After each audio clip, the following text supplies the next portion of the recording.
반갑습니다. 반갑습니다. 목사님들 잘 지내셨죠? 네. 주지대 가지고 본문을 제가 해야 된대요. 그래가지고 오늘 얼떨결에 이렇게 말씀 드리게 됐습니다.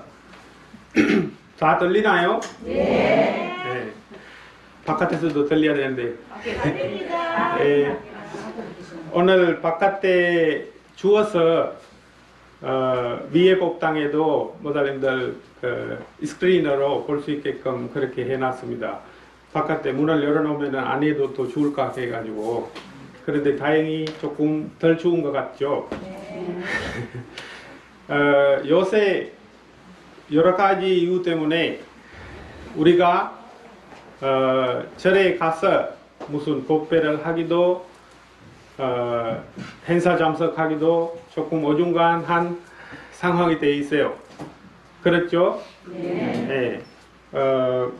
원래는 남방에서는 목사님들 이야기를 많이 들어본 적도 있을 건데 조하룻날, 보름날, 그 다음에 여기에서 이야기하면은 지장제일, 간음제일날 한 달에 4번은 절에 가가지고 24시간 절에 계시면서 계율을 그러니까 계 받고 하루 종일 생활을 하는 겁니다. 본문을 우리는 한 달에 한 번 아니면 2번 이렇게 30분만 하잖아요. 그런데 조하루 보름날은 최소한 한 5, 6번은 본문을 들어요. 그렇게 비교하면 좀 부족하죠? 예. 그래도 코로나 때문에 조금 그 기회도 조금 없어지고 있어요. 대신 그걸 그렇게 없어지는 환경을 막으려고 우리는 일주일에 2번 인터넷에 유튜브로다가 목사님들한테 들을 수 있게 본문을 올리고 있습니다. 그 미련사 검색하면은 나오니까 한번 봐주시고 그런 기회를 이렇게 기회로 삼으면은 좋겠습니다.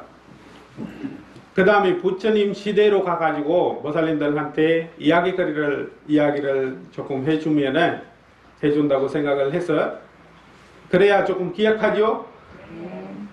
그냥 이야기만 하면은 별로 재미없잖아요.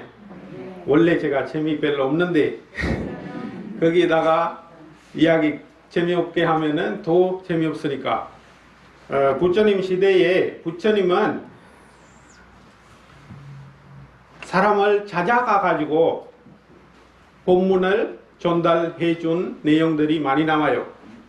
그 중에 하나를 목사님들한테 조금 이야기를 해드리면은 목사님들도 논사를 짓잖아요. 논사 짓죠? 네. 제가 어제도 이야기하다가 살 바람이 안 난대요. 제가 지금 납니까? 네, 살농사 네, 살농사를 짓는 사람들이 인도에도 많아요. 그때 부처님 당시에도 그렇게 많았었거든요. 그 농사 짓는 사람을 부처님께서 찾아가요. 처음에 찾아갈 때는 농사를 지으려면 땅부터 준비를 해야 되죠. 땅 준비를 하는 과정에서 부처님이 한번 찾아가 가지고 인사를 해요. 그러니까 진하지 않은 사람이에요. 그러니까 바라문이에요. 다른 종교를 믿고 있는 사람이에요. 그 사람한테 우리가 갑자기 가가지고 본문을 할 수 없잖아요. 그런데 부처님도 그렇게 그러니까 논사를 시작할 때 한번 가서 당신 뭐 하고 있냐라고 인사말을 건네요. 그러니까 논사 짓기 위해서 준비하고 있다. 그 이야기하고 부처님께서는 탁팔 나가시고요. 그 다음에 두 번째는 당 준비하고 나서 또 뭐를 해요? 네, 모내기 하기 위해서 또 물 전소하고 그 하는 작업을 하고 있어요. 그때도 또 부처님께서 한 번 또 지나가요. 가면서 뭐 하고 있냐? 라고 물어봐요. 그때도 지금 부리기 위해서 씨를 부리기 위해서 당을 준비 또 하고 있다 라고 이야기를 하고 자기 일을 하고 있어요. 그 다음에 세 번째 날 도 가니까 지금 씨 부리는 날이에요. 씨 부리는 날에도 도 가서 인사를 똑같이 하는 거예요. 오늘은 뭐 하고 있냐고. 지금 세 번 갔잖아요. 세 번 가고 또 닭발 나가시고 네 번째도 또 가요. 네 번째는 언제 갔냐면은 씨 부리고 나서 불 뽑아야 되잖아요. 우리 목사님들 다 하시죠? 불 뽑는 날도 또 가요. 가니까 모르는 사람이지만 부처님은 어느 정도는 유명한 사람이었지만 자기하고는 지금 네 번째로 보는 거예요. 네 번째로 보니까 생각을 하는 거예요. 이 사람은 나의 친구다. 친구가 되는 거예요. 네 번 정도 보니까. 그래서 어떻게 생각하냐면은 부처님은 닭팔, 파루를 가지고 공양 얻어서 먹으려고 다니는 분이잖아요. 그러니까 이 논사를 지어가지고 이분한테도 어느 정도 줄고 제가 먹을 거다라고 생각을 하는 거예요. 수확해서. 그러니까 친구 됐어요, 지금. 네, 그렇습니다. 착한 사람이에요, 그래도. 그렇게 하다가 지금 논을 다 이거 가지고 수확하는 날이 됐어요. 수확하는 날이 됐는데 그 전날에 비가 억수로 많이 온 거예요. 비가 많이 와서 저거 뭐라고 합니까? 물난리, 홍수 났어요. 홍수 나니까 어떻게 되겠어요? 자기가 어렵게 한 4개월 걸리죠? 보통 논사 한 번 짓고 수확할 때까지 4개월에서 6개월 걸리잖아요. 그 기간 동안 아주 많이 희망을 가지고 뭐 할 거고라고 마음을 먹고 기대하고 있었는 일이 싹 그냥 날아가 버린 거예요. 우리하고 비슷해요. 우리도 보통 그렇게 생각을 가지고 있습니다. 그런데 부처님 그 다음 날 가요. 그 장소까지. 가니까 이 사람은 어떻게 하고 있겠어요? 그렇죠. 슬퍼가지고 집에 방에서 나오지도 않고 밥도 안 먹고 있대요. 우리하고 비슷하죠? 목사님들은 그렇게 하나요? 그런 일은 많지는 않아요. 그런데 우리 희망이라고 하는 거, 기대했는 거 딱 사라지면은 사람이 그렇게 되는 게 일반적이에요. 그런데 부처님이 가가지고 지금 어떻게 뭐 하고 있냐고 물어봐요. 물어보니까 어떻게 이야기하겠어요? 이래 내가 당신한테도 밥을 이렇게 보시를 하려고 생각을 하고 있었는 거 싹 날라갔다. 그러니까 슬퍼서 이렇게 누워있다. 이럴 수밖에 없지 않냐라고 부처님한테 또 뒤물어봐요. 이해가시죠? 네. 그때 부처님한테 물어보는 게 당신은 이렇게 슬퍼하지 않고 있을 수 있는 방법을 아느냐? 라고 그분이 원해서 자기가 원한 거예요, 지금. 그런 방법이 있냐라고 이분한테, 부처님한테 물어보는 거예요. 그러면은 부처님께서 있다고 이야기를 해요. 그렇게 알고 계세요? 부처님한테는 답이 있습니다. 모살님들 울고 있을 일, 후회할 일, 슬퍼할 일 있을 때 부처님한테 답이 있다라고 하는 거 알고 계세요? 압니까? 거기에 부처님의 가르침입니다. 불교의 가르침이 그 슬퍼할 때에 답이 되는 겁니다. 그렇게 생각해 본 적이 있나요? 그렇게 돼야 되는 게 모살님들입니다. 불자입니다. 우리의 수행자로서의 모습이어야 되는 겁니다. 그러니까 부처님께서 당신은 바깥에 얼마든지 바깥에 환경에 영향받을 수 있는 희망을 기대를 가진 거다 라고 이야기를 해요. 그러면은 우리의 존재 안에 있습니까? 그게? 바깥의 요소들로 인해서 영향받는 것은 우리의 동재 안에 있지 않아요. 이해 가나요? 그걸 농사 지을 때 비가 오면은 좋긴 하지만 비가 많이 오면은 없어져요. 그 다음에 햇빛도 적당하게 있으면 좋지만 또 우리 마음대로 되나요? 안 돼요. 네, 우리의 모든 문제가 바깥에 어떤 환경에 영향을 받게 되어 있습니다. 거기에 대해서 슬픔이라고 하는 게 일어났잖아요. 그 일어나는 이유는 뭐 때문에 그래요? 날아가서 그런 거예요? 뭐가 날아갔어요? 벼, 살, 그거 날아간 거잖아요. 그런데 이 사람이 슬퍼하는 거는 자기 뭐가 없어졌기 때문에 그래요? 기대했는 거기 때문에, 그걸 무너졌기 때문에, 그거 흔들어졌기 때문에 슬퍼하게 되는 거예요. 그러면은 그것만 흔들리지 않게끔 유지를 할 수 있으면은 우리의 동재 안에 우리의 행복이라고 하는 게 남아있을 수가 있다. 그런 식으로 부처님께서 말씀을 해주시는 거예요. 바깥의 일에 희망을 가지는 것은 허망한 일이다 라고. 그러면은 있는 그대로 그걸 봐야 된다, 알아야 된다 라고 하는 말이거든요. 바깥의 일을 있는 그대로 보라고 이야기하겠습니까? 아닙니다. 바깥에는 3개월, 6개월 가면서 표 농사가 하나씩 이렇게 올라오고 익어가고 아름답게 물들고 할 때 우리의 마음에서 똑같이 희망이라고 하는 게, 기대라고 하는 게 크는 겁니다. 그렇죠? 그런데 그걸 희망이라고 하는 거 안에서 거지고 있다라고 하는 거 알고 있으면은 모살님들이 보통은 잘 몰라요. 그 일을 하면서 기대하는 거예요. 기대하게 되는 거예요. 알게 모르게. 이해 가시죠? 그거는 흔들려지면은 슬픔이라고 하는 게 탁 닫히게 되는 거예요. 그런데 그걸 이런 상황에서 나의 마음에서 이런 기대, 이런 희망, 이런 생각, 이런 환경이 바뀌고 있구나라고 하는 거 알고만 있으면은 거기에 대해서 기대라고 하는 거, 기울어진 기대, 그러니까 흔들리지 않다라고 하는 생각이 안 들어요. 늘 마음의 생각이라고 하는 거는 늘 변해요. 늘 바뀝니다. 그걸 알고 있으면은 어떤 일이 바깥에서 벌어져도 우리 마음은 바라볼 수가 있게 돼요. 알 수 있게 돼요. 그거 알 수 있으므로 어떻게 된다고요?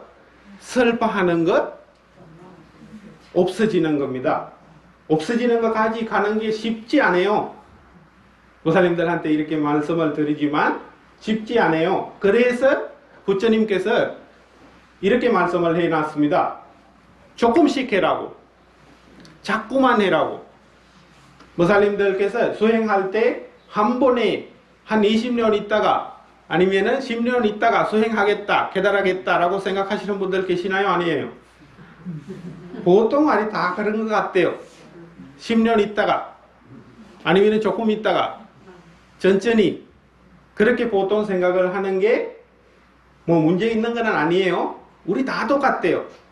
거기에 배난했기 때문에 그래요. 지금은 즐겨야 된다. 지금은 즐길 때다. 그렇게 지나가서 다음에 언젠가인지는 모르지만 다음에 하겠다라고 마음을 먹고 있는 거예요. 그런데 그 자체가 불교에는 해당이 안 돼요. 해당이 없어요. 안 하면은, 시작을 안 하면은 중간도 없고 끝도 없어요. 모사님들이 많이 쓰는 단어가 있잖아요. 시작이 반이다라고. 진짜로 불교의 수행에 관련돼서는 시작하면은 그 다음에 조금 더 할 수 있고, 그 다음에 조금 더 할 수 있고, 그 다음에 또 조금 하는 겁니다. 그래 가지고 쌓여 가지고 익숙해지는 거예요. 우리는 수행할 수 있는 시간이 있나요? 가장 시간 없는 게 뭐예요? 수행할 시간이 없어요. 그렇습니다. 일상이에요. 거기에 어디나 똑같대요. 거기 스리랑카도 마찬가지고 인도도 마찬가지고 한국에도 똑같이 마찬가지입니다. 수행할 수 있는 시간이 없어요. 그런데 목사님들께서 지금 절에 오셨고, 그 다음에 다른 사람들 보면은 이렇게 웃어주고 인사해주고 그렇게 하시죠? 그런 거 안 좋은 일인가요? 좋은 일이에요. 안 좋은 일은 아닙니다. 그런데 수행입니까? 그렇죠. 그걸 조금 다져봐야 되는 거예요. 그러니까 목사님들의 시간은 인사할 시간도 있고 절에 올 시간도 있고 이렇게 본문 들을 시간도 있습니다. 수행할 시간은 없습니다. 라고 이야기하잖아요. 그러면은 유일하게 할 수 있는 방법이 뭐냐? 다져볼 때는 일상생활이 목사님들이 착하게 활동하는 일상생활이 있잖아요. 그걸 수행화시키는 거예요. 말이 되나요? 되는 것 같죠? 수행화하는 거 어떻게 합니까? 인사하는 거는 웃는 얼굴을 다른 사람한테 보여주죠. 그런데 뒤돌아서 얼굴의 표시가 박해진다. 그 하면은 그 인사가 인사였나요? 아니에요? 아니었는 거 되는 거예요. 무슨 말인지 알죠? 그러니까 얼굴 보고 웃었는 거는 웃었는 거 맞고 이거는 인정. 그 다음에 딱 반대 보고 웃은 얼굴이 싹 자라지고 욕을 한다. 그렇게 되면은 그거 수행이 될 수가 없어요. 웃는 거 수행이 되려면은 늘 웃고 있을 수 있어야 되는 거 되는 거예요. 웃고 있는 거는 어떻게 해요? 억지로 이빨 보여주는 거는 웃는 걸로 바깥에서는 인정해요. 그러니까 지즈라고 우리가 사진 찍기 전에 웃는 거는 뭐예요? 입, 알 보여주는 거예요. 그런데 우리가 불교에서 이야기하는 웃음이라고 하는 게 있잖아요. 그거는 모살님들의 마음에 흔들리지 않는 평온한 마음이어야 되는 거예요. 그래서 웃음이라고 하는 거 늘 같이 있어야 모살님들의 일상생활이 웃고 인사할 때도 봉사활동한다고 무거운 걸 들고 왔다 갔다 하실 때도 다른 사람을 위해서 밥을 부어주실 때도 이해 가시죠? 무슨 말인지? 모든 앉아있을 때에 서 있을 때에 걸어 다닐 때의 행동들이 수행이 될 수 있는 거예요. 행동으로 인해서 아니고 모살님들의 마음가짐으로 인해서. 이해 가시죠? 불교는 모살님들 보고 108배를 해라고 하는 게 수행이기 때문에 하는 거 아니에요. 108배로 인해서 모살님들의 마음에 변화가 변하는 걸 원해서 그렇게 수행이라고 이름을 하는 겁니다. 이해 가시죠? 그러니까 모든 생활이 수행화 시키는 거예요. 쉽게 안 됩니다. 조금씩 자꾸 마음을 먹고 행동하려고 옮기려고 하잖아요. 절대 100% 다들 할 수 있습니다. 그게 불교의 그 특징 6가지 있잖아요. 지금 경험을 할 수 있어요. 그게 불교예요. 그거는 현재, 과거, 미래 다 똑같다. 부처님의 말씀은 한 번도 시대에 변한 거 없어요. 우리는 시대가 바뀌었기 때문에 뭐가 바뀌어야 된다라고 이야기할 때 많잖아요. 그런데 불교를 생각을 해보시면은 거기에 한 번도 안 바뀌었어요. 지금도 보살님들이 실천만 하겠다, 해보겠다라고만 생각을 하면은 그 부처님 시대에 얻는 사람들의 결과가 있잖아요. 여기 있는 분들이 뭐 아라한이라고 이렇게 이야기하잖아요. 보살님들도 아라한이 되는 거예요. 그 마음의 변화가 늘 보살님들의 마음에 있으면. 이해 가시죠? 그러니까 이렇게 조하루고 보름이고 간음절이고 우리가 절에서 하는 법회고 본문이고 강의고 보살님들이 저 남방에서는 조금 시간이 많긴 하지만 보살님들은 그런 시간이 많지 않지만 활용을 잘 하셔가지고 미련사 신도가 10년 다니든지 20년 다니든지 그거는 상관없어요. 그거는 지나간 일이에요. 지금 보살님들의 마음의 상태가 변화하고 병원하고 흔들리지 않고 유지되는지를 누가 확인할 수 있어요? 보살님들만 할 수 있어요. 저는 못 해줘요. 여기 부처님이 와 있어도 해줄 수가 없어요. 하는 거는 보살님들 스스로에 달려 있어요. 그래서 마음을 찾아보시고 7살 아들한테 부처님의 아들이 그러니까 보살의 아들이 라훌라라고 들어본 적이 있죠? 라훌라 스님한테 부처님이 이게 거울을 보여주고 이거 뭐냐라고 물어봐요. 비춰서 보는 거다 라고 대답을 하거든요. 그걸 대신 마음을 비춰보는 걸로 해라라고 부처님이 말씀하실 때가 있어요. 그 거울을 비유로 해서 모살님들 7살 그 사람보다는 당연히 위에 있겠죠. 그러니까 새로 다로 설명할 것도 없어요. 이해 가시죠? 마음을 한번 바라보는 걸로. 언제요? 어떤 행동을 할 때도 일단은 해보시고, 어떤 행동도 좋아요. 모사님들 웃을 때, 인사할 때, 일을 할 때, 일을 시작할 때, 그만둘 때, 움직일 때, 어려울 때, 슬플 때 생각할 수 있겠죠. 그렇게 바라보는 섭을 사진 찍고 가. 늘 행복을 찾는 길이 될 수 있는 유일한 방법입니다. 그래서 길게 하면은 안 될 것 같고 이런 식으로 본문을 앞으로 할 테니까 모사님들이 많이 도움이 되고 그렇게 하면은 좋겠습니다. 수행이 되는 미련사의 신도가 되기를 기대하면서 마치겠습니다. 감사합니다. 고맙습니다.